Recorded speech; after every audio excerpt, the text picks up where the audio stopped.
I think Sister Jen, would you go ahead and open with prayer, please? Our Father, which art in heaven, thank you for everything you give us. Thank you for bringing us safely to another day. And thank you for bringing us this time we can spend together on Zoom. May the sun come soon and set up thy kingdom. And please be with all those who are suffering and keep us safe through Jesus Christ. Amen. Thank you. Sorry, I just realized I wanted to give a couple more seconds just to make sure no one else wanted to say anything. Off camera? Okay. Sometimes you have that moment where you almost said something and then you didn't and then you wish you did. So okay, so I'm gonna mute everyone and then Rebecca, you'll have to unmute. And if anyone has comments, do you want those in the moment or would you rather have those? You do want those in the moment. Okay. Okay, so feel free to make a comment at any point. I'm just gonna mute everyone just because it is easier, but feel free to unmute if you need to. And okay, so Rebecca, you'll have to unmute. Take it away. All right. Well, guys, it's wonderful, ladies, not guys. It's wonderful to see you. I am Sister Rebecca Horton. I don't know if I got to introduce myself, but I am just so humbled. Sorry about that. I'm humbled and thrilled to be here with you guys today. So I live in Richmond, Virginia. I am married to Alice's son, John, and we have two wonderful children that are normal children. So they're not perfect by any stretch of the imagination, but they're wonderful. Brogan and Gracie, they're 13 and 10. And today I host disabled screen sharing. Can you fix that for me, Jess? Yes. Thank you. Today, I hope to be talking to you guys a little bit about Anna the prophetess, and I'm looking forward to that because I'd heard of her, but she only has 3 verses in the Bible, but I'm kind of excited to share with you some of the things I gleaned from it. So let me see if I can share my screen now. Awesome. All right. I wonder if this is what I want, the whole Google Slides. Y'all will have to bear with me. Okay, tell me what you're seeing on your end, if you don't mind. We see the Anna the prophetess slide. Cool. So I'm a teacher, so I use the Google Classroom. I don't use Zoom, so you'll have to bear with me as I work through this one. And I'm trying to figure out how I can see all of you guys I have 2 screens going. I'm trying to see how I can see all of you guys, but I don't know how to do that. Oh, well, doesn't matter. You guys just jump in anytime you have something to share because I would love to hear it, but I only see 6 of you. Myself is one of them on the other screen. So to slide, I don't know what it looks like on your end, but I'm on gallery view, side by side gallery, and then your slide is on the left and I can slide the bar over so that everyone pops out. Yeah, it's okay. I don't have to see everybody. I just won't necessarily know. And other than hearing your voice, I won't necessarily know if somebody has something. Sorry? I'll keep an eye out. Oh, thank you. Okay. So going to spend a little bit of time today just talking about Anna the prophetess and some of the things I gleaned. Like I just said, I'm Sister Rebecca Horton, and hopefully you guys can see these slides okay. I tried to make the font fairly good sized so that we could see it and have some robust discussion on it. And I wanted to open up by asking, do you have a role model in the ecclesia? I just ponder that for a moment. If you have a role model or a sister you looked up to, and if you're comfortable with sharing that, maybe share with the group who was one of your role models or who is one of your role models in the ecclesia, in the household. Why? Why does that sister stand out to you? And if I can share one. That'd be great, Julie. Thank you. Okay. She's no longer with us. She passed away last summer, and I'll probably cry. She passed away in a old folks home because I believe she was very lonesome, they didn't let them have any visitors, and they weren't allowed to go to the dining room or do any activities. But a lot of people here know her. She's Ellen Stiles, and she's been, I called her Mother of Israel, and very, very influential in my life since I was 16 when I first got in contact with the Christadelphians through my husband. And she just was a mentor to everyone. She knew her Bible so well. She was very thoughtful, and she was somebody I could call at any time about any concern. And if I thought something different from Christadelphians, she was always easy to talk to and helped work things through. And sometimes she would understand and change her point of view, but sometimes, most times I would, come to where she's coming from. So was a very, very special lady. In fact, one more quick thing. A couple days before she died, she was losing her memory, but she always knew the Bible, and I could always talk with her about the Bible. And then a couple days before she died, I told her how much I loved her and how she was a good mother in Israel. And she said, "Why would you call me that?" And I knew then that she was not on her game, because she had started to lose her love, not her love, but her knowledge of scripture. And then a couple days later, she was gone, but she had the word in her heart till the very end. That's awesome. That's awesome. Anybody else that might be comfortable sharing someone who was a role model? And if you're not comfortable saying the name, even what was it about the person that you want to perhaps emulate in your own life in the Well, household? when I was 13 at the Bible school, I will never forget this. I love Sister Esther Giordano, and I said to her one day when she was yet older, I said, I really wanted to grow up and be exactly like you. And she said, why? And she's, because you love God. And that was really important for me. And she was so much like that, even right up to the end. And I would reinforce that she was an amazing sister, just amazing. Just an example. She just cared so much about everyone. It didn't matter what. Absolutely. Jessica, go ahead, sorry.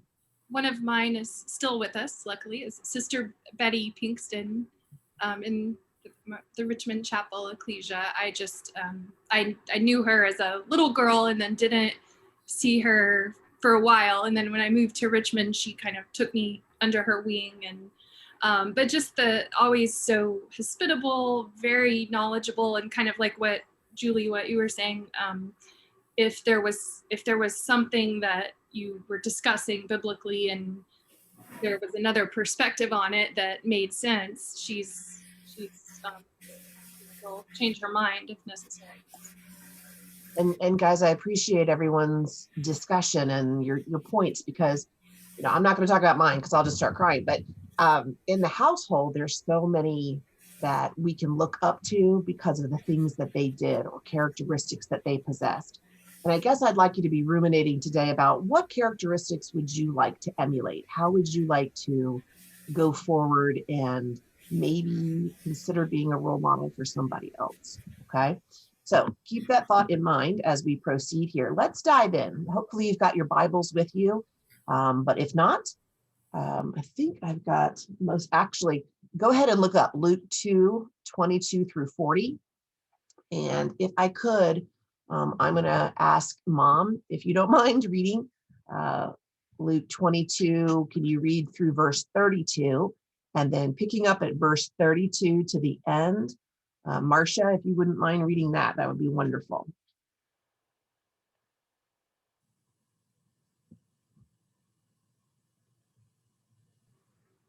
Can you say those verses one more time, Rebecca? Yes, are they showing up on the screen?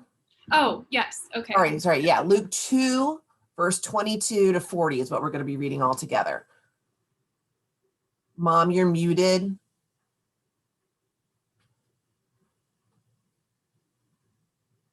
Sorry. No problem. Thank you. So you want me to go how far then? Verse 22 through 32, and then Marcia Smoke will pick it up. Okay. And when the days of her purification, according to the law of Moses, were accomplished, they brought him to Jerusalem to present him to the Lord. As it is written in the law of the Lord, every male and that openeth the womb shall be called holy to the Lord, and to offer a sacrifice according to that which is said in the law of the Lord, a pair of turtle doves or 2 young pigeons. And behold, there was a man in Jerusalem whose name was Simeon, and the same man was just and devout, waiting for the consolation of Israel, and the Holy Spirit was upon him.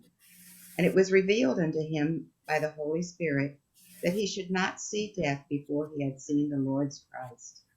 And he came by the Spirit into the temple, and when the parents brought in the child Jesus to do for him after the custom of the law, then took he him up in his arms and blessed God and said, Lord, now lettest thou thy servant depart in peace according to thy word.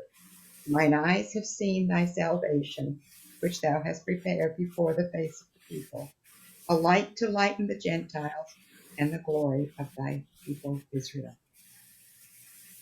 And Joseph and his mother marveled at those things which were spoken of him.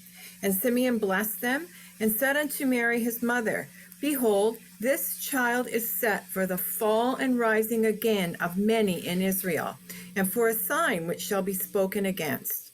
Yea, a sword shall pierce through thine own soul also, that the thoughts of many hearts may be revealed.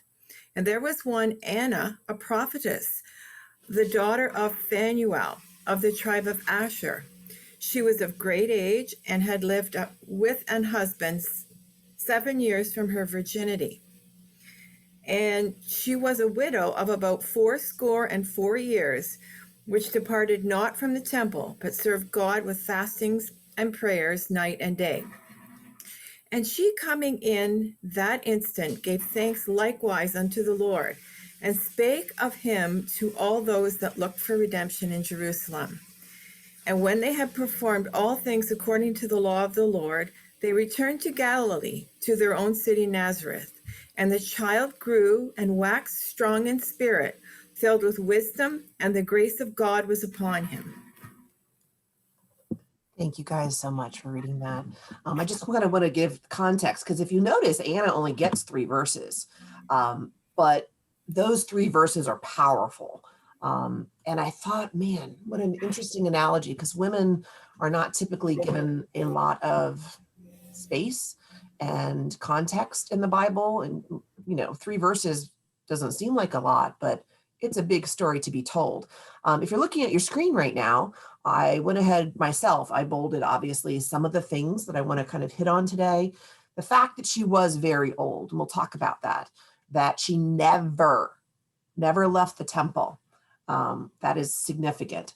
But worshipped or served, depending on what version you're reading, it may say the word worshipped or it may say served. And we'll talk about that as well. The verbs worshipped, fasting, praying, I think are going to be very significant. And when she comes up to them at that very moment, the first thing she does is give thanks to God for that child. And we're going to hit on those points today. So hopefully you're able to see your screen, because I think those words are significant, and just spending the time doing a little bit of research on this, I find it really, really powerful.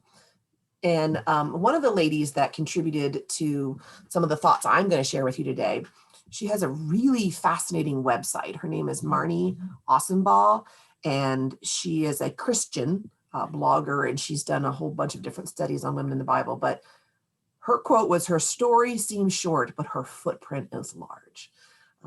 And again, for each one of us, you may at this point in your life question, what is your significance? What is the point? Where are you going? Especially during all of this COVID and lockdown. Where is my footprint? What effect am I having? What can I be doing in this state? So let's talk about that. I wanted to spend a minute talking about Anna's lineage. First of all, she's from the tribe of Asher. Personally, I didn't know a whole lot about the tribe of Asher. The name itself means happy, but look at this. I'm going to click on this link, and hopefully it's going to work. A little bit of background on Asher. In Genesis 30:13, then Leah said, "I am happy, for the daughters will call me blessed." So she called his name Asher. You remember Rachel and Leah. Leah has Asher. And my brother and I were actually talking about this, and he said, maybe, possibly this is the fulfillment of Leah's blessing, that Anna is from the tribe of Asher, and she's the one that gets to see the Messiah child. Just some food for thought. I thought that was interesting.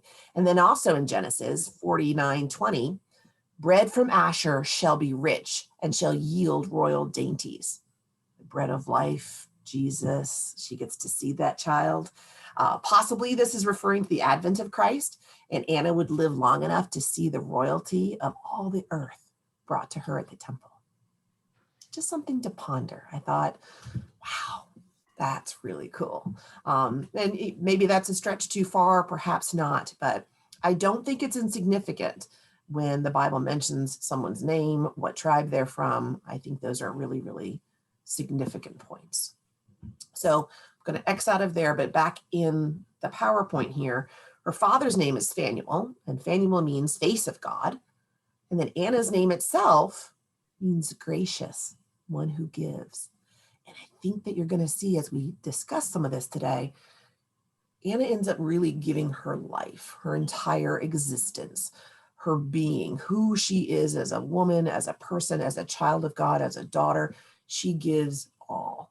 Okay. So it's pretty clear to see where she comes from, what her family names means. What is less clear, but just as significant, is what's missing.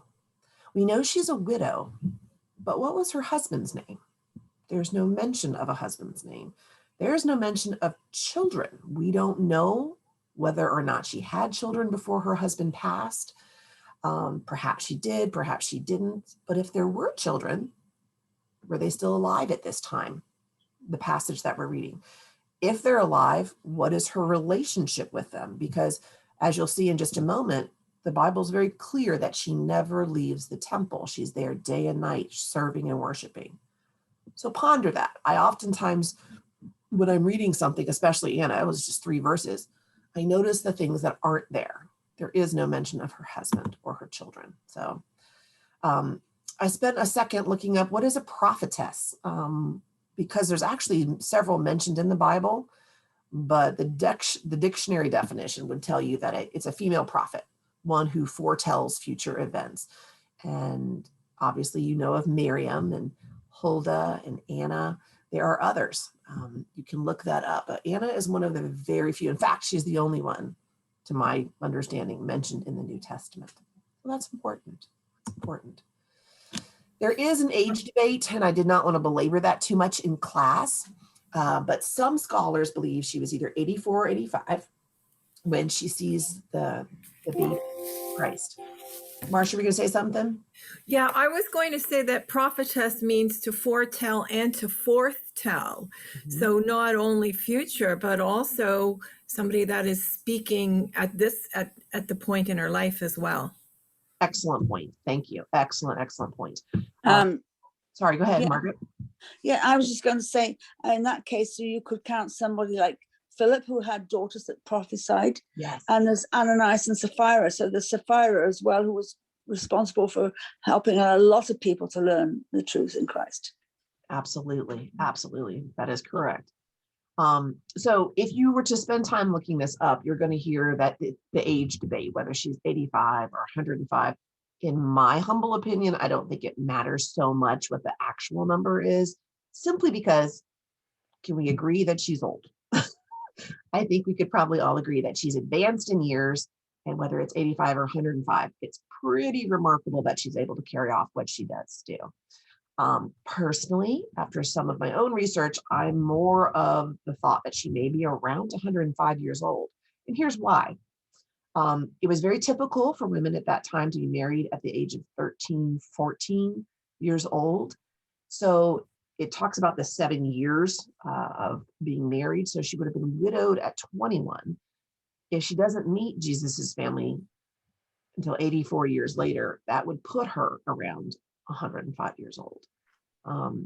Again, not, in my opinion, a significant thing to disagree about, but you could absolutely look at it, look it up, and maybe come to your own conclusion. Because either way, I thought it was very consistent with the other miracles occurring at that time. Like, the advanced age of Zachariah and Elizabeth having John the Baptist, or Mary's conception of Christ. I mean, it's a whole miraculous time of the incidents happening surrounding the birth of Christ. But there is some dispute as to whether she was 85 or 105. So I would encourage you to look into that yourself, see what you think. I'm putting the slide up again because I just want to reiterate that she is very old, which we just discussed, but she never left the temple, worshiped or served night and day. So that got me to thinking, and again, not all of these are my original thoughts. I did some research and I got to thinking, this is kind of cool. If your lifestyle, one of the facets of your lifestyle is fasting, what does that look like? I mean, perhaps she was probably pretty thin if that was a regular part of her life, and disciplined. I don't know about you, but fasting a meal would be challenging for me, let alone having a lifestyle where that's what you do in your dedication. She must have been a very disciplined person. Okay. And then think about the fact that it mentioned she's walking in the temple. So whether she's 85 or 105, ladies, think about that. She never leaves the temple, right? So this is regular exercise. If she's walking around inside the temple, she's a prophetess talking to people. Her hearing probably was pretty good and eyesight pretty good if she's still able to do these things at 85 or 105 years old. Just let that sink in. And she's one of the only prophetesses mentioned in the New Testament, which again, I think lends itself to her spiritual acuity. She must have really been something. Imagine having a conversation with this lady, 85 or 105. She was on top of her game. The other thing I want to think about is the fact that this woman knew trials, and that's what I want to focus on today. Her husband died 7 years into their marriage. So imagine the life she probably had hoped for and dreamed of. Growing old with her husband, having children, what that would look like. And it all changes. You and I know life can change on a dime. Her life did not probably go the way she had planned it out in her head. She would have been a young widow. She was single the rest of her life. She probably didn't have children, and if she did, they're certainly not mentioned. That lends itself to the whole widowhood in the Bible. Did she struggle financially? Probably. Did she have to rely on other people for her food, for her shelter, for her clothing? And if you look at the Greek translation about Anna, the fact that she does not depart from the temple, a lot of scholars believe that she probably lived there in one of the rooms. But I would love to hear your thoughts. Does anybody have any idea where they think perhaps Anna lived or how she got by? I have a problem because for 7 days out of every month, she was unclean and couldn't go near the temple. That's a good point. And that amounts to 91 days a year. Okay. So where do you think so Aunt Sandra, you think she probably wasn't living there? Or well, it sort of indicates that she was, and we know that there were rooms all around. So that's very possible that she was, but I don't understand what she would have done during those days when she was unclean. That's a really good point. Now, not to be too graphic and strange, but are you factoring in menopause as well? Like, are these just her early years that was a 91 day? Right, from the time she was 21. Got it. Okay. That's a really good point, Aunt Sandra. I hadn't thought about that one. And another thought I have about Anna is that in 63 BC, Pompey rode into the temple. And I don't know whether you're going to cover this, and I hope I'm not intruding on your talk, but Anna would have been there. That was only 57 years before Jesus was born in 6 BC. And she would have seen Pompey slaughter 250 priests in front of her eyes. That's a horrible thing for a widow and a woman to watch and see. Aunt Sandra, I'm so glad you mentioned that. I did not put that in here, but that was kind of stirring in the back of my head because you're right. I should have probably added it to this trial thing, because what she would have seen, the atrocity she would have seen when he came. Oh my goodness. Well, just riding a horse into the temple was such an abomination. Absolutely. And then the slaughter of 250 priests right before our eyes. Oh, thank you for sharing that. That's, yeah, I didn't put it in, but I probably should have, because that would have Rebecca, been horrific. Yes, Julie.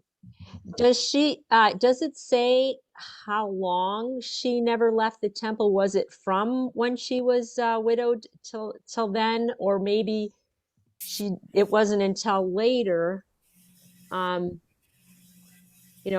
she didn't have her period anymore, that she's lived fully at the temple? I don't know if it says. No, it doesn't. I'm writing these things down that you wise, my wise sisters are telling me. I didn't think of that. You're right.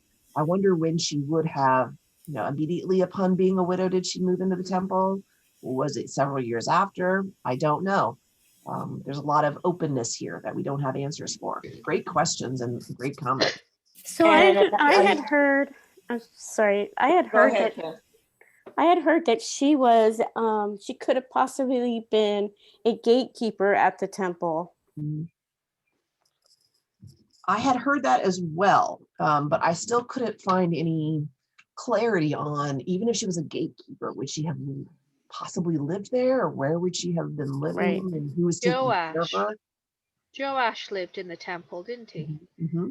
When he was a child until he was 7 and crowned. They kept him in the temple with Jehoiada. Mm-hmm. So well, and that this is not the first. And this is another thing with the age of Jehoiada, 130, and the age of Anna, 105.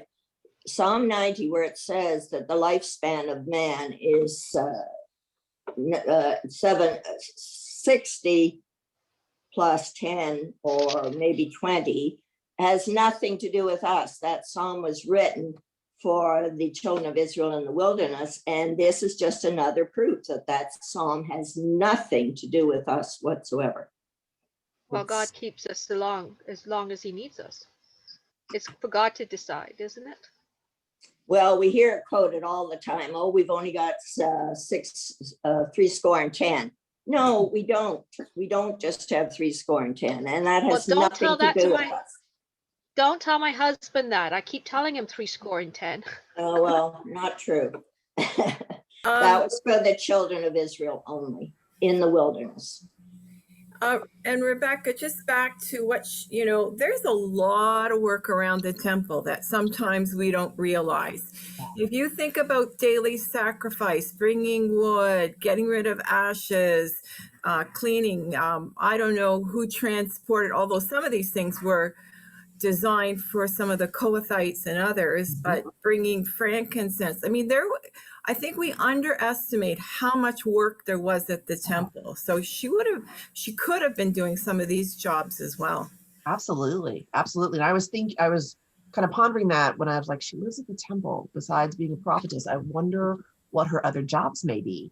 Almost like, and I don't mean to belittle it, but like room and board kind of thing. If she did live there, what would have been some of her tasks that she needed to complete? Maybe the washerwoman, because obviously there would have been a lot of washing with all that blood around, spraying everywhere. Yeah, fabulous points, ladies. Thank you. If she never left, why would we question whether she was living there? Because you can't be in the temple and be unclean. Well, I mean later on, after if she started to live there later on, if it said she never left, does that really mean she never left, or she just didn't leave during, the day hours? I mean, it implies that she never left. Maybe they're talking about this time she never left, which is, they're talking in the present tense. I'm unclear, so I would love if you guys dig any deeper to find out. It was very literal when I looked into it, but you and I know it's not always. Rebecca? Yes, I'm looking at verse 38. I have RSV. Yes, and ma'am. it says, and coming up at that very hour, she gave thanks to God. And coming up from where? To me, I always kind of thought she was away at her home And every day she went to the temple. She came up to the temple at that hour. I know it says she never left the temple, but maybe it means she came consistently every day. Just another thought. Yeah, these are excellent points, ladies. Thank you so much, because it's unclear. There's a lot of factors to consider. I sort of read that Aunt Martha as she came up, like she was already in the temple, but she came up to where the babe was, where the Christ child was, to see him in that instant. But like she was busily doing something else in the temple, but saw them walk in with the babe. And so there's lots of ways to see it. Just to move on, ladies, but please feel free to jump in at any time. As you and I know, widows almost like second-class citizens in the Bible. But this Christian, she's actually a professor at a university. I thought this quote was interesting. Lacking the protective care of husbands and grouped together with the fatherless, poor, and resident alien, widows come under God's protective care. Significantly, God commands that they not be oppressed. Now we know that, but we also know that people took advantage of that. But I thought, if you want to look into those verses on your own, from Deuteronomy, Ezekiel, and James, they just further mention that they're under God's wings. He's the one that ultimately provides their care, which I thought was significant given the fact that she may well have lived in the temple. Just a thought for you to ponder. And I'm sure your grandmother and your mother have felt that very, very, very much. Very much so. Very much under God's care. Always. So no matter what trials she has undergone, she clings to her faith in adversity, and she knows where her value comes from. At that time, your whole existence seemed to be, from my understanding, your value was in being married and having children. And then she has none of those things when we see her. When comes on the scene, she doesn't have those things. And so it got me to thinking, she clings to her faith in adversity. And I know you ladies are even more seasoned than I am in many ways, but with the trials that you've gone through or the adversities that you have faced in your life, does it bring you closer to God, or does it bring you further away? Because I think she is an amazing testament to whatever we're going through. Draw closer to him, draw closer into his temple, into his household, whether that is in your ecclesia, his word, being part of him. Her value didn't come from being married or having X number of children. God establishes our value, not the society we live in. And God knows your worth too. I didn't know who all was going to be in my class, but this is a whole nother rabbit hole. We don't have time to go down, but it bothers me. That's a whole nother class. At how much people put value on, how many likes they have on social media or who's responding to things. It doesn't matter. Who cares? Does that matter to God? Is it important to him how much your name is out there or how popular you are? But no. God establishes our value, not the society we're living in. Does anybody have a thought on that, on turning to God in adversity and seeing him as your identity, not your job, not your kids, not your husband, not God? Any thoughts on that? Well, certainly Christ had to turn to God because he was so downtrodden and outcast and mistreated. And yet he praised God. And even when he said, "Why hast thou forsaken me?" when you go back to the Psalm that he quotes from, he talks about, it says that he had a song in his heart, which is something very dear to me. One of the ways it shows that one of the ways that you can keep God in your heart is by keeping a song in your heart in times of adversity. And I think that's what Jesus did when he was up on the cross. That question. Great point. Great point. I'd also like to mention, I think that, if you live a life of prayer, and we went through a period that we were praying a lot, and I found that the prayers were answered so clearly that I almost wondered why, because usually God makes you wait a bit. And then when we lost our son, I thought, this is why. I mean, a lot of people have been through what we've been through and a lot worse. I know that. So, it's no pedestal, but my I think that our faith was stronger at that time than at any other time. I understand that. I understand that. I think it can drive you either way. You know, you see people who have rock solid faith and then something happens and it sends them away. And then you have other people who it strengthens their faith. And I don't know, you know, I don't really know what the deciding factor is. It would be nice to think it's, if you draw close to God, then, you know, your faith will get stronger. But I do know people who have just been shattered by things and couldn't recover. And so I think it's always trying to lay the groundwork ahead of time, trying to make sure that you are seeking God and that you practice turning to God with the little things, so that when the big things happen, that's your nature. That's what you're inclined to do.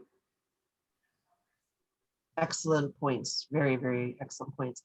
And I guess part of what I want us to get our heads around, and again, you all probably do a superior job, is that God is the source of our strength and he's the source of our identity. So be thinking about Anna and Christ as we look at these next couple of verses. Karen, would you mind reading this one, please? And then Kay, if you will read the one after this, please. Thank you. Psalms 139, verse 13 to 16. For you formed my inward parts. You knitted me together in my mother's womb. I praised you, for I am fearfully and wonderfully made. Wonderful are your works. My soul knows it in every well. My frame was not hidden from you when I was being made in secret, intricately woven in the depth of the earth. Your eyes saw my unformed substance. In your book were written, every one of them, the day that we formed for me, when as yet there was none of them. Thank you, Karen. I got goosebumps when I was looking at this verse, because God, he knit Anna together. He knit Christ together. He knew both of their days. They were written in the books before they were ever even formed. And then here Anna gets to see this baby that she has lived her life prophesying about. I just found that powerful. Take a look at this next one. Would you read that for us, Kay? Jeremiah 1:5. Before I formed you in the womb, I knew you. And before you were born, I consecrated you. I appointed you a prophet or prophetess to the nations. God knew Anna's story. He knew Anna's story far before Anna knew her story. Same with Christ, same with all of us.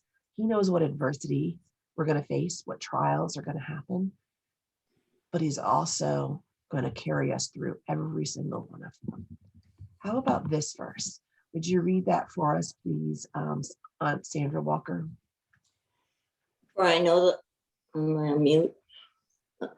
For I know the plans I have for you, declares the Lord. Plans for welfare and not for evil, to give you a future and a hope. So although, Anna went through some really difficult times, and here she's at 85 or 105 walking around the temple, she lives to see that child. The plans for her weren't for evil, they were for good. And she got to see the living embodiment of the future and hope of Israel.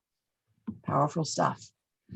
So I guess one of the questions I started having was, what takes up time in your day? What is it that eats up the hours, the minutes, the half days, the whole days? What is it? Is it work? Is it children? Is it fitness? Is it stuff? I don't know. What takes up time in your day? Think about that. Because what took up time in Anna's day were three things: serving or worshiping, fasting, and praying. That's it. That's what took up time in her day. Now, I know that that's not exactly what we're able to do, depending on the season of your life. Some of you have young children. Some of you are single. Some of you are, dealing with grandchildren.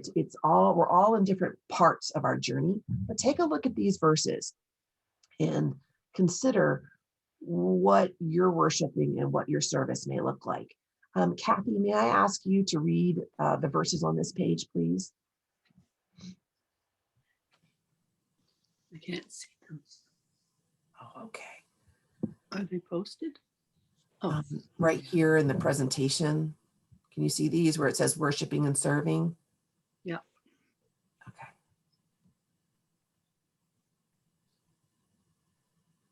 Kathy, you're muted.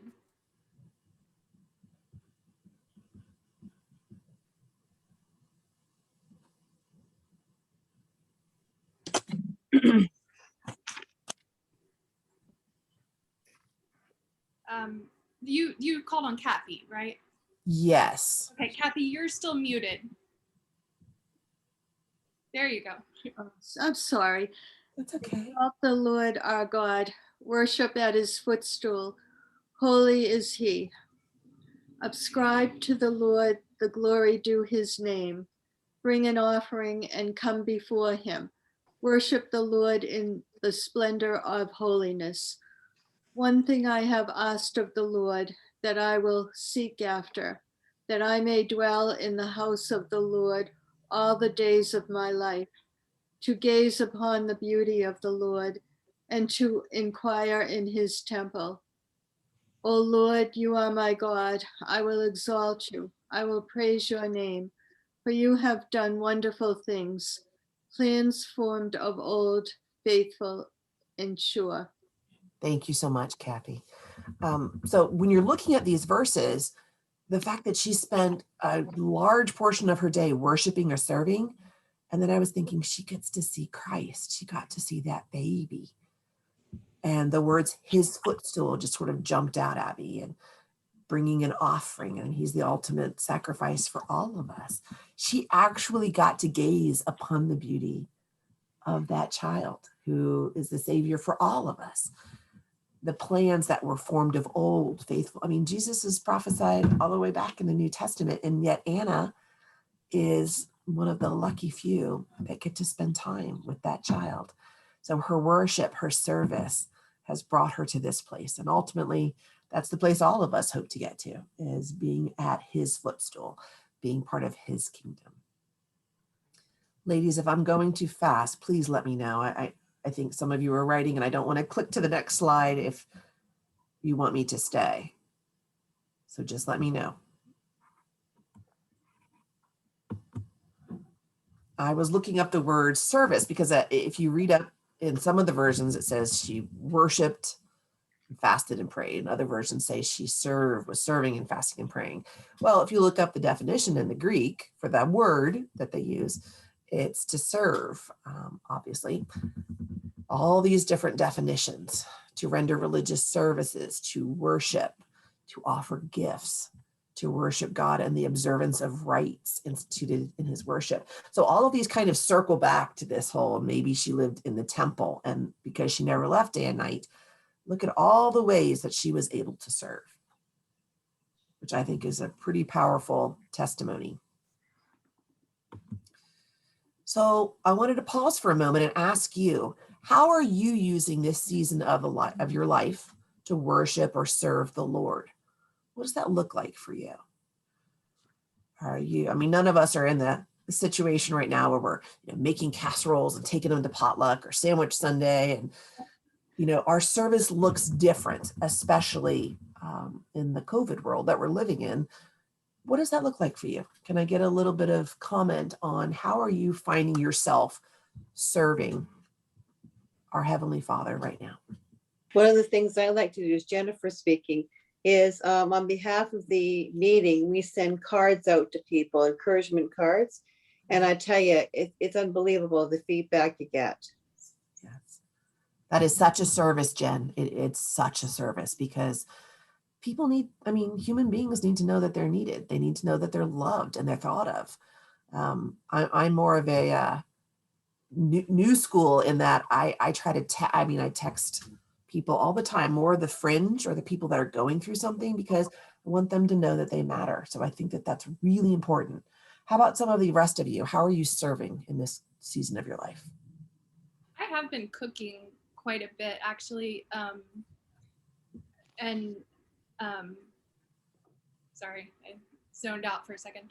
The migraine, I still have a little bit of that jumbledness. And trying to have people over to the extent that people are comfortable. I have a deck where we can eat outside, and then just taking food to people. And I have some of the ladies come over for coffee every Wednesday. Some of the older ladies, we we spread out to the extent that people want to do that. So yeah, I've been trying to, I think, just those little things where people need that connection, like you said. Oh, my name is Barbara, and I'm in Whitby, which is just east of Toronto. And we can do nothing of those things. We can't get together or meet with anybody. So I can only thank the technology of Zoom. I think it has prompted all of us to actually spend time with each other, with sisters classes and different Bible classes, which we normally wouldn't even know about. But we can't get together and have coffee, or we just can't do it because of we're in lockdown now until the end of the month again. So it's very difficult, but without the technology, it's been God-given, at least in our area. I'm in the same boat, Barb. It's Alice Horton. Oh, hi, Alice. Yeah. And yes. I'm finding that there are a few people that appreciate a phone call. So I have tried to be in touch that way.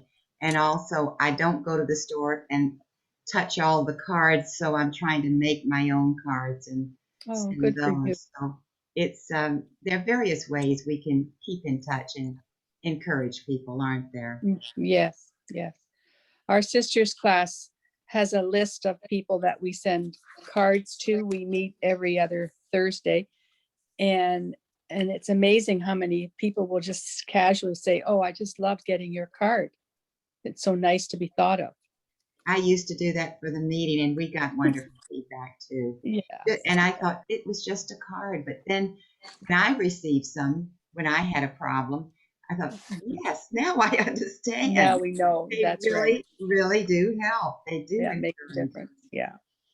Yeah. Well, Rebecca, one of the things I know that people, and this is going back to you said about going through trials, people learn to empathize more. And the letters that we got from your mother in particular, a number of them, when Al was dying, were the most heartwarming, tear-shedding, personal letters. And it's because she's been there, done that. And that's sort of an important thing to learn to empathize. I was talking to an elderly sister yesterday who's been a widow for 40 years, I guess, and was at a very young age, and her children were young when she became a widow. And she was telling me yesterday that she is not at all technically savvy, but that Zoom has meant so much to her because there is no way to go to a meeting or anything. And she said Zoom has meant so much to her, even though she can only use the phone version, to be able to keep up with the truth and stay engaged and talking to people and being like feeling like she's a part of something, not all by herself in her house. I feel that's a lot. It's really important to contact people. I phone my neighbor regularly. She's 94 and she's living on her own, and I call her regularly. But also, what I feel, I'm looking out for the lost sheep, those that are sort of on the fringe. There's a sister that she's very poor at attending. She hadn't been coming for years, and I kept on at her through Messenger and everything. And she did come back, but she's still hit and miss, you know. And I just feel that keeping in touch with her and with her daughter, that maybe I will help her to get her life straight and that she will be really in Christ. She's very kind to other people, but she's just not enough part of the ecclesia. I would like to thank Jessica for her service. This is wonderful. I think not to forget her. And there are some others that have been, the classes that I go to. There's a few others, but it's just such I think a really wonderful service. And now I'm not a believer in chain letters. I hate them, but I think there's maybe a comparison. Like, we have these wonderful people who are serving us by setting up these classes. Then maybe we take that and we take it to other people. I mean, I've got a couple of things set up with people that I know are on their own. But I mean, let's make it a chain letter, being thankful to those who started it. People like, I really feel Jessica, and, some of us go to Doug Finley's Bible readings occasionally. And there's, the class that there's other things I do, but I think we shouldn't stop there. I think we can serve by making it a bit of a chain letter in a good sense. Passing it on. Yeah. Pass it on. I know I got a card from Sandra, or Grant in our family did. And you, in fact, I have it sitting right over here. You hand colored it all. And I know it took time to do that. It was beautiful. I do think cards we're coming back to doing that. For a while, people didn't write letters and cards. And they're so important now. I know at the beginning of the COVID, before we knew all this was going to happen, everybody was cleaning out their basements and, and all their things. And we took a lot of our kids' books and packaged them up. We sent out, I think, 40 or so books to the kids in the ecclesia and our nieces and nephews and things. And kids got, things in the mail. There's that to do. You can, and I like Jessica, you don't have to meet out on the porch. I love that, but you don't have to. Jessica still gets meals, I think, to other people. You can drop meals off to other people. And we do a lot of that because people that are sick and can't cook for themselves. And then singing, call somebody up and sing a song to them, or just listen to them talk. All those things are so those are things we should be doing even when there's no COVID. Yeah. I was kind of on the fence about whether to mention this now. I don't want to distract from the discussion. But, That's a good, get closer to your mic. Okay. Is that better? Yes. Okay.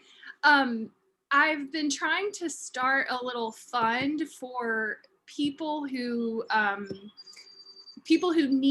want to cook for other people but don't have the financial resources, because I've noticed, like I have time and I have the financial resources. I can cook for people, but I don't necessarily, or sometimes I have the financial resources but I don't have the time, or and other people may have the time and they may have little kids that can help, but they don't have the financial resources. So if anyone is aware of anyone, I know it's harder in Canada right now, but me and a couple others have collected a little bit of funding for people who would like to apply for, like $25, $50 or whatever to cook a bunch of meals for people in their ecclesia, people in their neighborhood, whoever it is, obviously following whatever guidelines are in your area. But I need a little help getting it going. I've had a couple of people take advantage of it, but I think that I'm calling it Casserole Connections. Yeah, I like that. So if anyone would like to apply for a grant for that and do some cooking for people in your meeting or near you or whatever, I don't ask a lot of questions. You can just send me an email or something. So Jessica, you could also have food delivered, use the money to have a meal delivered to somebody from a restaurant or something. Yeah, Yes, no?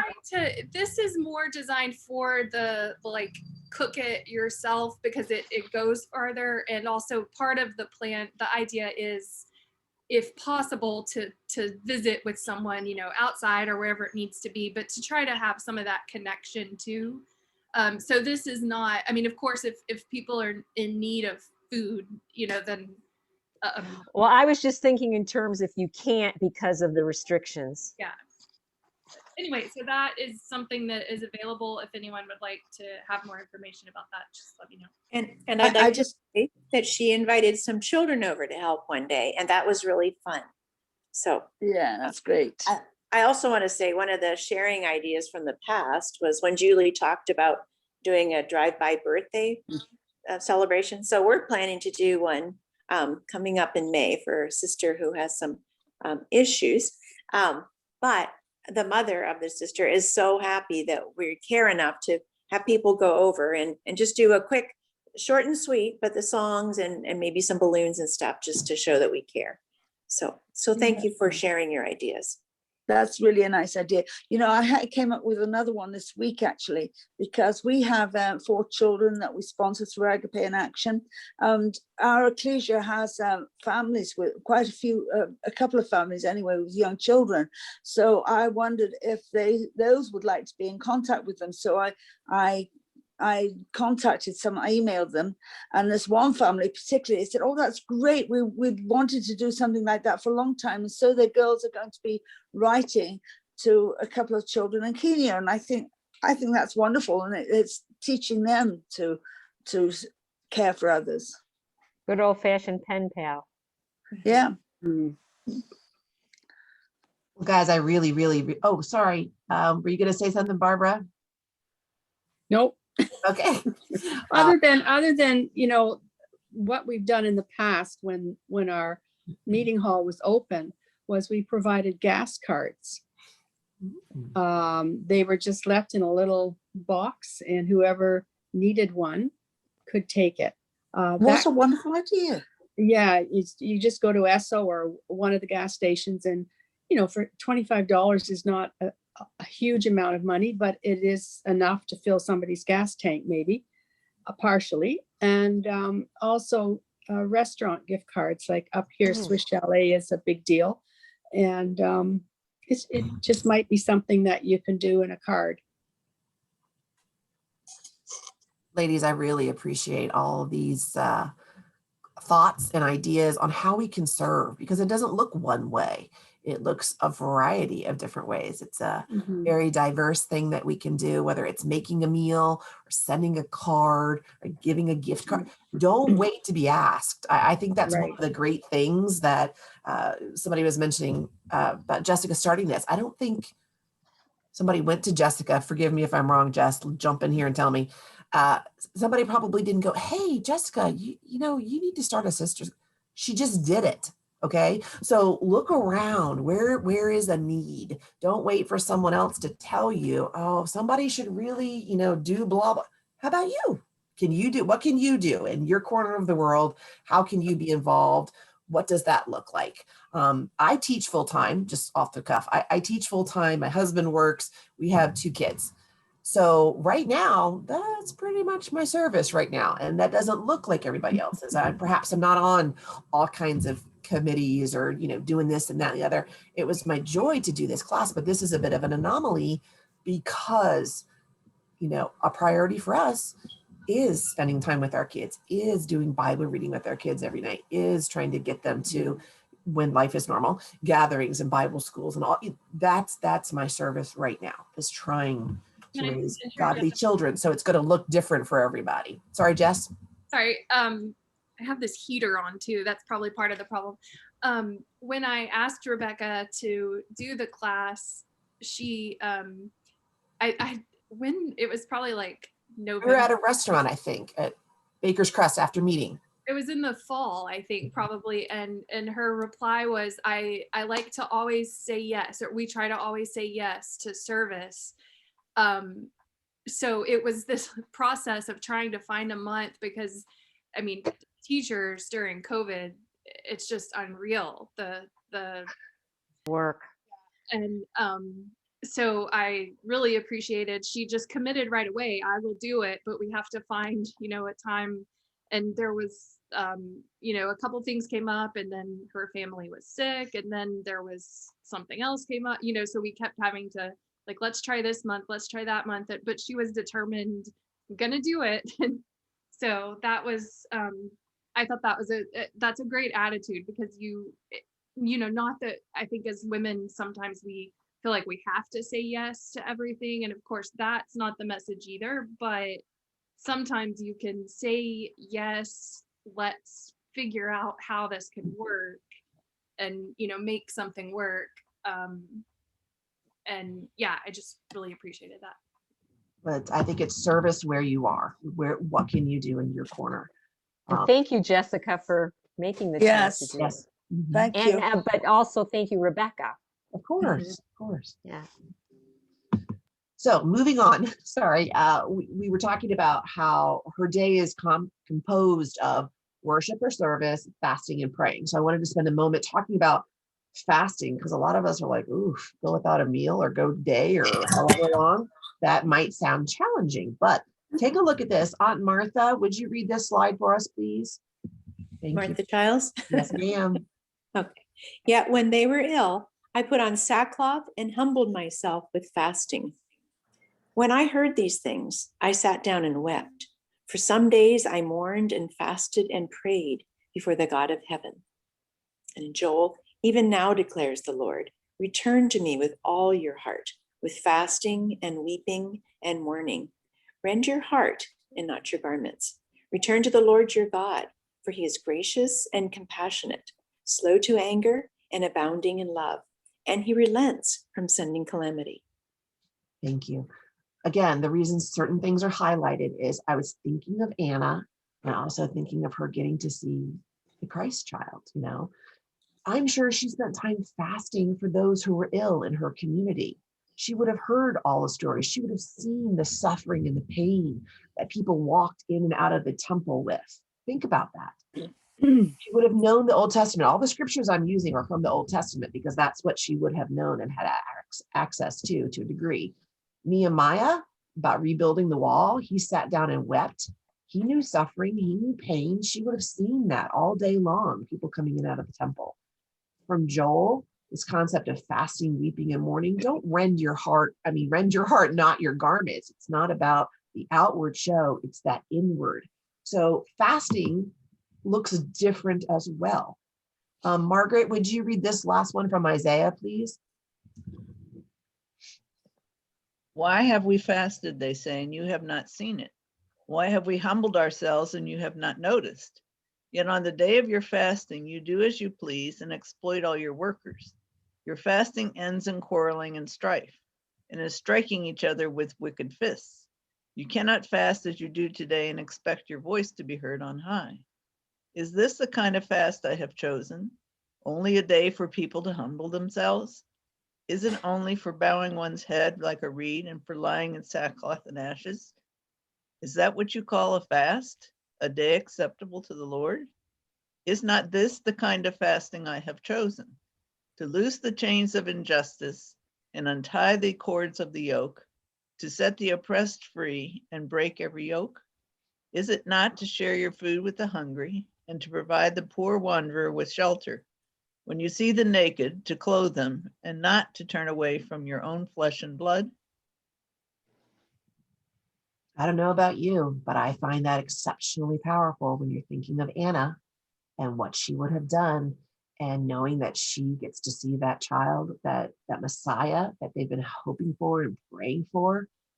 You know, he's the one, Christ is the one that looses the chains of injustice and unties the cords of the yoke. He sets the oppressed free. He breaks all the yokes. And she got to see this come to pass. How amazing is that? So again, think about, we can talk about it if you wish, but think about, what does fasting look like for you? Is it literally with food, or what else could be fasted in those moments where you're trying to really focus and dedicate yourself to the Lord? Does anyone have thoughts on that? Isn't the point, one of the points of Lent, and I'm not suggesting we should do that, but isn't part of that point that you're giving up something that is very important to you? Yes. And I would put that in a more biblical perspective, that because it's part of your reverence for God and part of your sacrifice to God, that you're giving of yourself completely. And that's what Jesus did. He emptied himself. And what does that mean?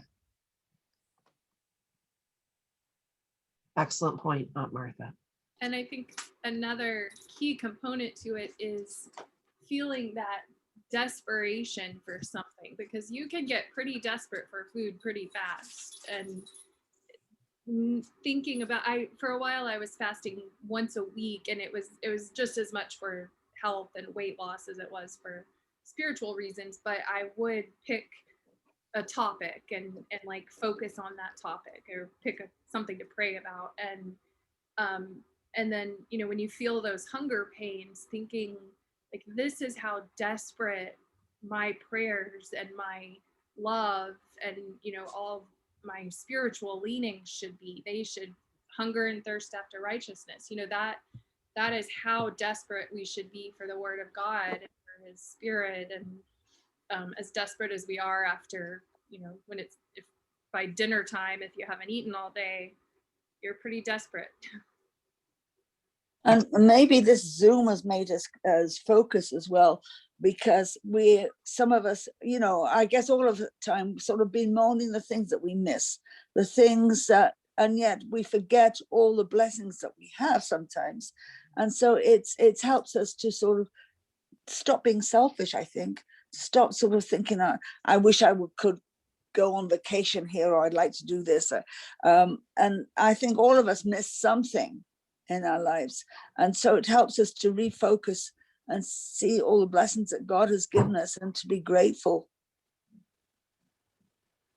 Absolutely. Absolutely. Great points, ladies. And then the third thing they talk about, she worshiped and served, fasted and prayed. So think about that as you look at this particular slide. Anne, would you feel comfortable reading this for us? You got to unmute yourself, I think. No worries. No worries. We go. There you go. Hear my prayer, O Lord, and give ear to my cry. Hold not your peace at my tears, for I am a sojourner with you, and a guest like all my fathers. For the Lord builds up Zion, he appears in his glory. He regards the prayer of the destitute and does not despise their prayer. When my life was fainting away, I remembered the Lord, and my prayer came to you and to your holy temple. I could listen to you read all day, Anne. I know. Beautiful voice. Thank you. But again, this concept of praying, it's active, it's a verb. But I highlighted in blue again, I was just thinking of Anna and her seeing the Messiah. She was a sojourner just like we are. She must have felt herself destitute so many times. And yet she comes to our Heavenly Father in prayer, literally in his holy temple, literally getting to see the Christ child. How amazing is that? So is that cut off for you guys, or can you see that? You can see it. It's Okay. great. Only God can turn a mess into a message, a test into a testimony, a trial into a triumph, and a victim into victory. Think about that. All Anna went through, and yet what did he grace her enough? Just like her name. What did he grace her enough to be able to see that child, that baby, come into the Messiah? Come into the temple, sorry. So last but not least, I want to leave you with this thought and this point. Who is your Anna? Or maybe even better than that question, who can you be an Anna for? Who are you a witness to? Someone, and I dare say many someones, are looking to you, looking at your life. They may never say a word to you, but perhaps, just maybe, you are someone's Anna. You are who they're looking to for strength, for guidance, for spiritual insight. They need that elder sister. And I hope and pray that each of us are that person. Thank you. Can I throw in something else that impresses me with your story? Yes, ma'am. In verse 38, it says, and she didn't keep silent in the temple. I'm putting that in quotes. She spoke of him to all them that look for redemption in Jerusalem. She's a woman in the temple, and she did not keep silent, ladies.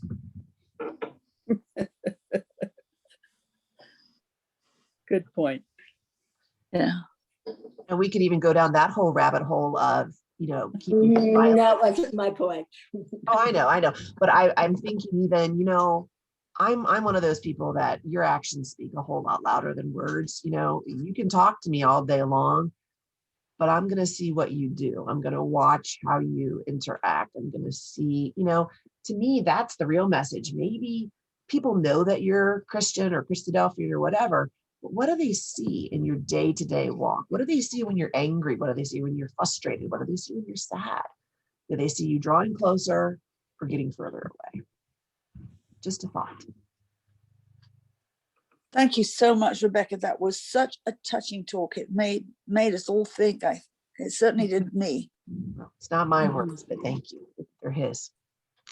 I know. Well, an interesting thing is that since last September, the WCF Foundation has started a mentoring program, and quite a few of us on today are on that mentoring program.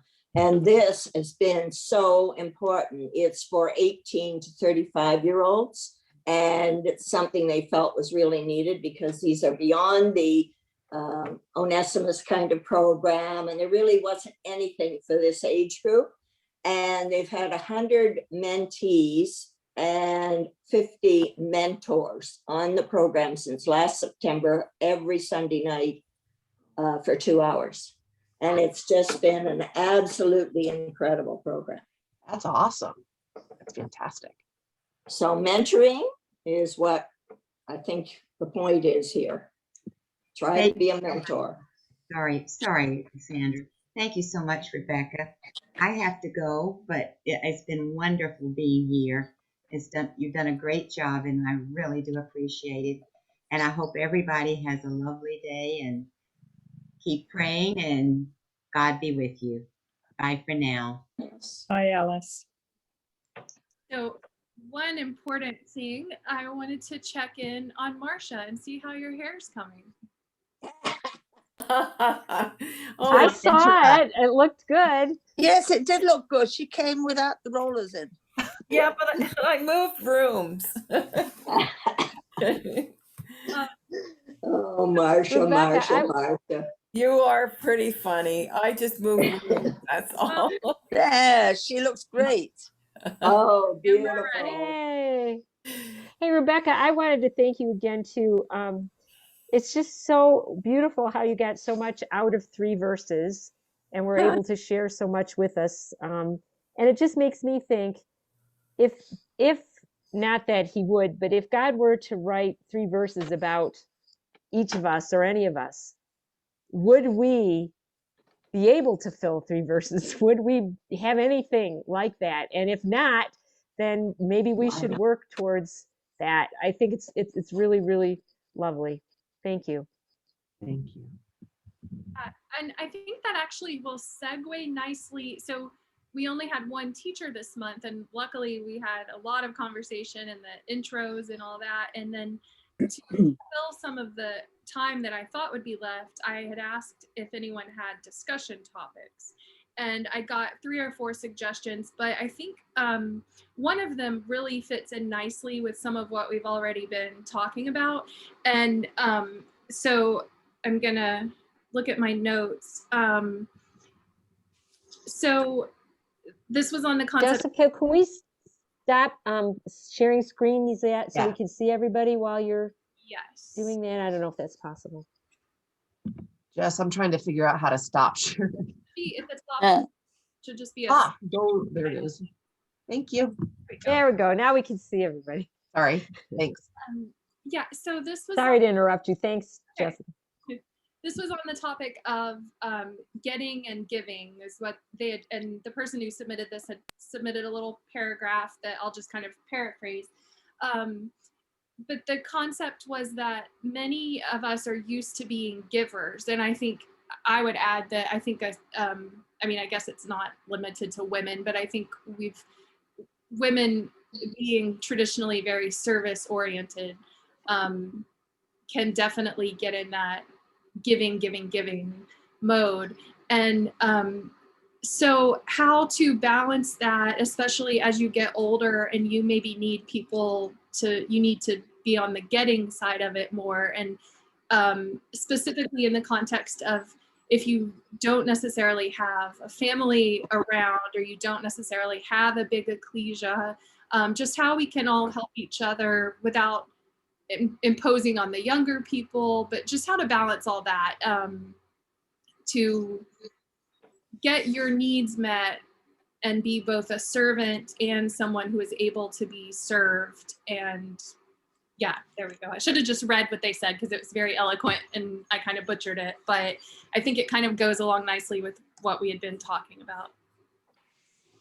In Acts 20, because it says it's more blessed to give than to receive, we have to give people the opportunity and the privilege of serving, because it goes both ways. I think that's a really good point, Sandra. An actual fact that, you know, a couple of times somebody has tried to refuse anything that I've offered to do. And I say, when you do that, you're preventing us from serving Christ, because the only way we can serve Christ is to serve each other. And Jesus said, as much as you've done it to the least of these, my brethren, you've done it to me. Mm-hmm.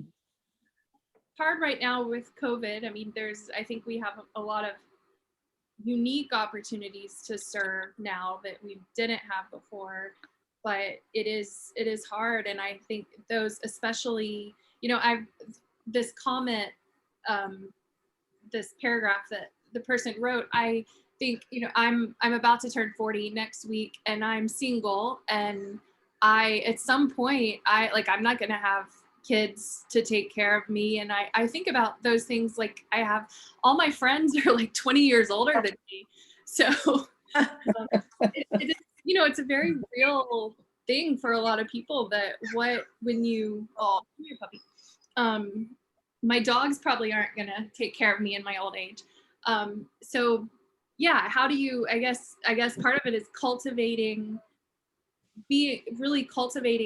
a community, whether it's your ecclesia or if you're not in an area with a big ecclesia, just how to cultivate those relationships before you're desperate. Did you think we had a sister in the 90s in Jamaica, died in her own little shelter of starvation because nobody seemed to know she was sick, and nobody, even her family, didn't get there to give her food. So it can happen even in the brotherhood. So, you know, and Praise the Lord is that book, brother, sister, let me serve you. Let me be like Christ to you. Pray that you may have the grace to let me be your servant too. I think that really sums it up.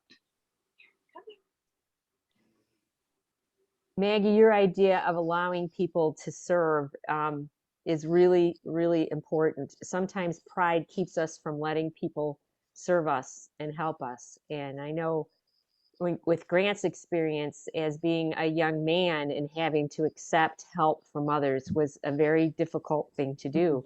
But because he did it, he was able to get better, and he allowed other people to be servants. So we are serving by allowing others to serve. That is a type of service too.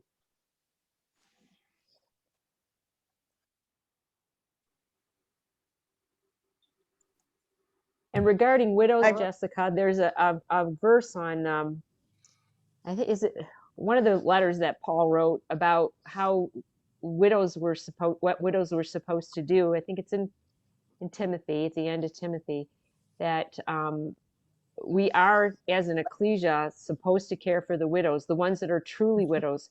People first should be taking care of their own families, and if you don't have children, it would be your siblings or whatever else is available, and whoever else, not whatever else.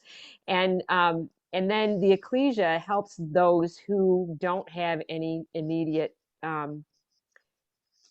people to care for them. And I was thinking of, in the context of this comment, people who don't have a thriving ecclesia. I've been very blessed to always be part, or for the most part, to always be part of bigger ecclesias.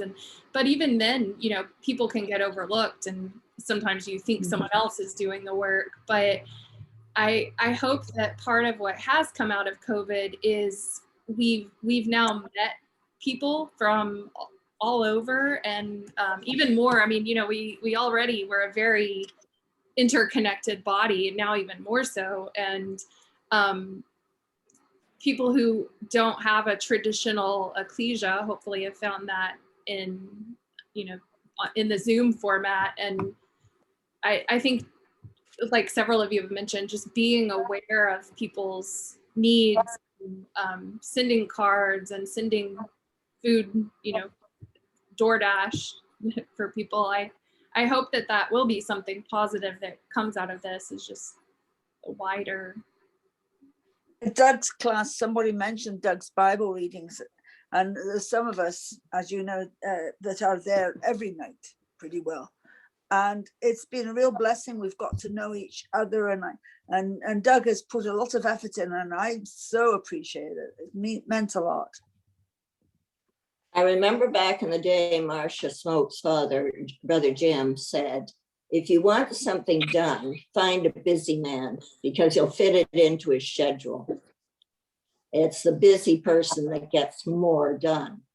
So don't use that as an excuse because you're too busy, because you can fit it in. And I remember Aunt Debbie Pinkston, Betty Pinkston's daughter-in-law. It was over text sometime. It was a couple years ago, but it was like needing help with something. And she's like, I always text the busiest people I know because I know they'll get it done. Because you have to be. I mean, you've got to be on your A game and be organized. So make it happen. But sort of like we mentioned back before, I think service is finding the need or the needs, because there's so many, and just do it. Don't make a production. Just do it. Just get in there. Take care of somebody you see a need. The whole ecclesia doesn't need to know. You do it. I do it. Well, what you've done today, Rebecca, I met you at Bible school and I've seen you online, but I didn't really know you. And I feel like I've got to know you for the first time today, and I loved it. Thank you. I love meeting with you all. Thank you. You know, we should also consider when COVID ends.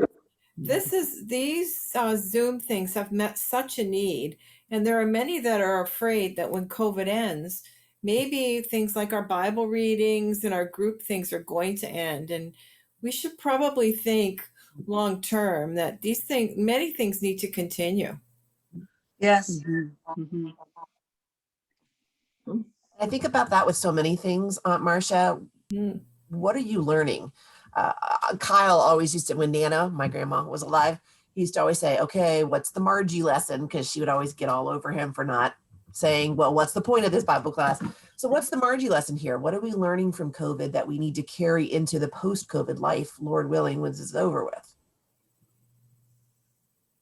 Well, I think once we meet together again, we still continue the Zoom things, but when we do meet in person on a regular basis, that we make, like I'd like to make sure I get to every person that I can in the meeting and say hello. Because here, when we meet on Zoom, you get to see everybody face to face, so to speak, even though it's virtual. But often on a Sunday morning, you talk to a handful of people and then people are out the door before you even get to them. And you don't really hear a group conversation like this. That's what's been so beautiful about this. And I don't know how we can mimic that in real life, but try to keep people from slipping out the door so fast so we can all have some communication with each other. You know, a lot of people are just so private that it's really hard to reach them. You don't want to feel you're imposing or you're being nosy. It's going to become part of the Christadelphian grapevine. So I find it sometimes very difficult to approach somebody without saying, well, tell me all about it. There's just some people who don't like to share. So how do you handle that? I think if I can just jump in there, one of the things I try to do is maybe even almost the opposite of what Julie was just mentioning. I try to seek out one or two people each Sunday. Just pick one or pick two that I can have a real conversation with besides, hi, how was your week? How are you doing? Fine. Besides that, and if it is one of those harder to reach persons like Barbara's mentioning, I don't touch it with a 10-foot pole. I find something that I can be like, oh, I love that scarf you're wearing or whatever, tell me about that. Or I saw something that you did with the kids in Sunday school. That's such a cool game. What can you tell me? Get them talking, but don't get anywhere near the issue, maybe Right. just engage in a friendly conversation. Because a lot of people, you're right, they've got that wall up. They don't want to talk about it, so they're out. But find something innocuous to talk with them about, let them see that you're safe. Yeah, good point. I think sometimes the people that have the greatest needs are the least likely to express them. And I just wanted to share something that happened to me once, which I just thought was, it was amazing. Like, because I never, I'm one of these people who I'm not usually on the, needy end of things, put it that way. But this was a few years ago. And I was very sick for an extended period. A lot of bad things had happened. But just before I got sick, we had some work done around the house, and I'm the one that's supposed to do the finishing of it. And I was just too sick. So I was talking to a friend, not a Christadelphian. And I just said, oh, I'm just so, frustrated. And then we're, going away, and we went to a Bible school, and we've got this, trim that has to be painted, and I'm never going to get around to it. I just feel awful. Well, anyway, while we were gone, what happens, but that her son, we're talking secondhand, came in and did all the trim, painted it all. I have never had a Christadelphian do this, but I was so touched. I was just, I will never forget it. Now, this man is now, he's much older. He's had a lot of sexual identity problems, et cetera, et cetera. I guess you're not supposed to call them problems, but, I always will have a very, very fond memory of what he did. And it was totally unsolicited, and it was secondhand. It wasn't even that I ever said anything to him. And I, although I'd known him since he was 8, and this time he would be maybe 28. I had never, been close to him, but I just give that as an example. I've really appreciated, I bought a house when I moved back to Richmond last year, and well, 2 of the people on this call, Martha and Margaret, have just, I'd still be living out of boxes if they hadn't. Yeah.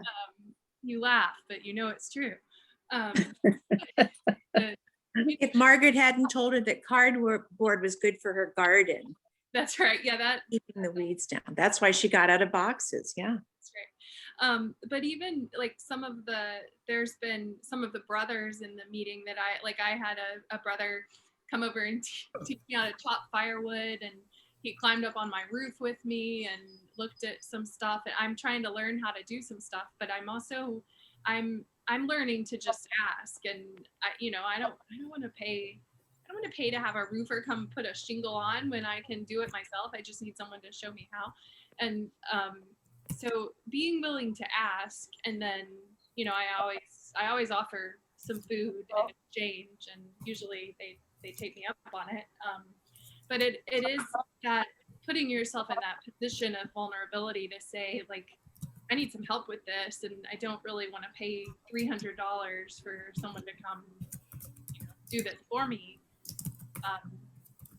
And of course, we're not all blessed to be in a position to have people who are able to do that, but trying to cultivate those relationships where they do exist has been really mutually beneficial. I was going to mention 3 things that have happened to me this year in the way of kindness from the ecclesia. The first one was that somebody organized sort of like an album of messages, mainly biblically based with a verse or something. That then they compiled it into a beautiful book with pictures and signatures, and so it was all together. Like I would say, maybe 40 different people contributed, and that was a wonderful thing to receive. The other thing was Sister Mary Jane made me something called a friendship box. And it was like a fancy little box that you would get at the dollar store. And she wrapped all individual little things like an eraser and I can't remember, jelly beans and gum, and had some kind of an encouragement. And I was supposed to open, and each one was all wrapped with a ribbon. And I was supposed to open those every day to make me feel better. And then the third thing is that right now, as I'm sitting here, the ecclesia, Aaron, I think it was Aaron Taggart, collected a lot of photographs of everybody in the meeting and had them put on a quilt. It's like a fleece quilt. And it's like a twin size almost, as Bible verses and pictures from Skeleton Lake. And so, I mean, people are very kind and there's so much we can do if we just try to be a bit creative. So hopefully I'll be motivated to do more. Yeah, that's wonderful. But the stuff from the ecclesia was, you know, especially with COVID, because you aren't seeing anybody, was wonderful. Speaking of, oh, I'm sorry. No, go ahead. I was just going to comment about Bible verses.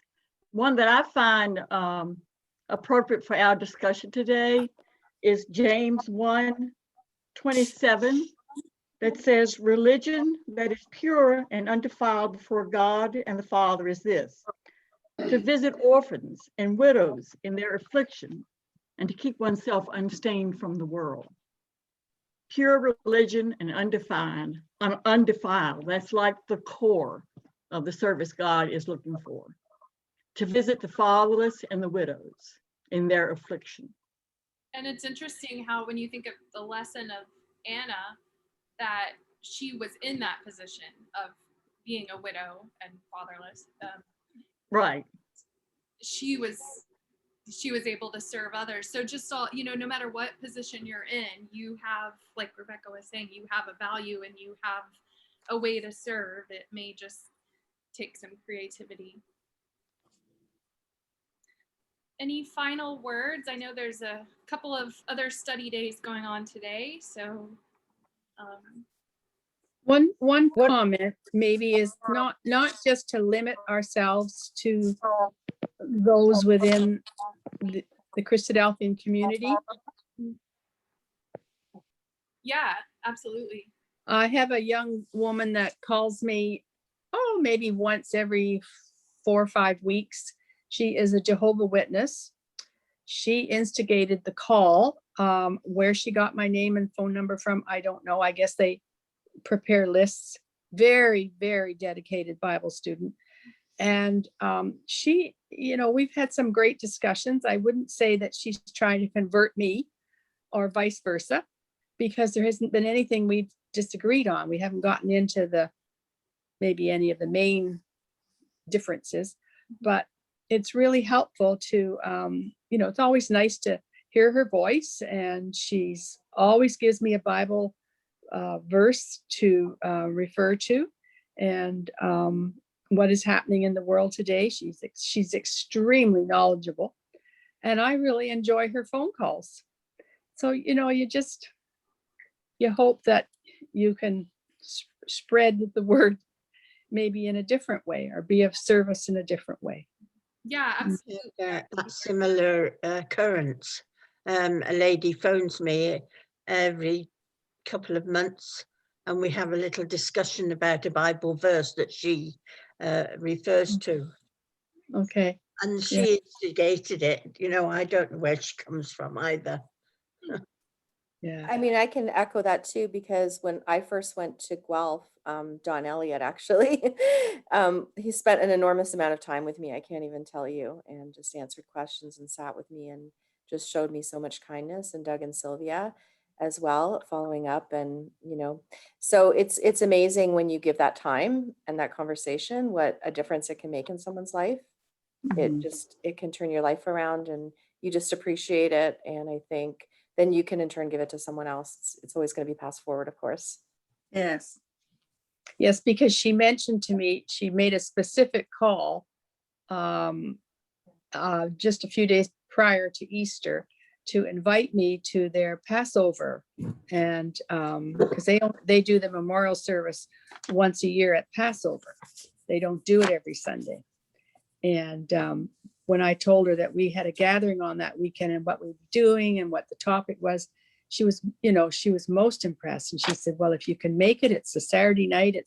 But she says, I think it's wonderful that that you have something planned as well. So she's never negative or, tries to change your thinking. She's just a lovely person. And I really enjoy her calls. Jessica, what are the other things going on this weekend? There's bye, Rebecca. You're signing off. Thank you again so much. Thank you, Rebecca. Thank you, Rebecca. Wonderful to meet you guys. I'll see you soon. Yeah, that was great. Yeah, Thank we you. loved it. Thank you. Time. Thank you. Thank you, everybody. Julie, there's a Mountain Grove gathering. And then what someone said, was it Diane that mentioned? I don't know. Someone mentioned something else. There's one in the UK on this weekend. Kay, are you still on? No, she's left. Okay. What's the one in the UK? I'd have to get her, pull up her email. Let me see if I can do it now. I may blow this, so. And where is Mountain Grove, Jessica? What is that? That's Hamilton. It's a Hamilton. Hamilton.